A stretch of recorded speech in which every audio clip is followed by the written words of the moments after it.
Hello guys, welcome to you. In this video, we are going to see how to create a Google Chrome Incognito Mode shortcut in a Windows 10 PC or laptop. It is a very simple video, so let's go. First of all, just go to the start and just type Google Chrome. Just type Google Chrome, right click on Google Chrome, open in file location. Just click on open in file location, okay? Now, here is our Google Chrome, okay? Now, just right click on it and just go to the copy. Just copy it.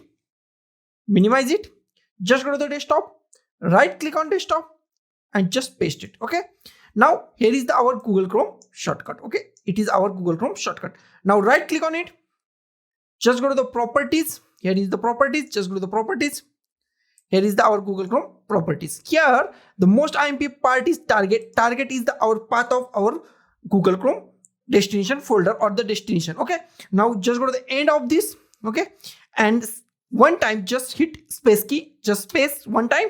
Now just type hyphen incognito, just type incognito, just type incognito. Okay, now here I just type hyphen incognito, then just click on the apply, then just click on the OK. Now here is our Google Chrome. If you want to rename this, then you can rename this also, this shortcut.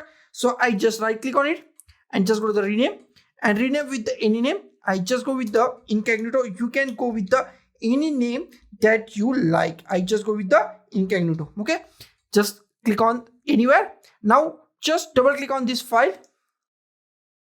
Okay, now our incognito mode is open in our Windows 10 PC. So guys, this is the simplest way to create a Google Chrome Incognito Mode shortcut in a Windows 10 operating system by the simplest way. So guys, thank you for watching this video. Don't forget to like, share, comment on this video, and don't forget to subscribe the channel. Thank you guys.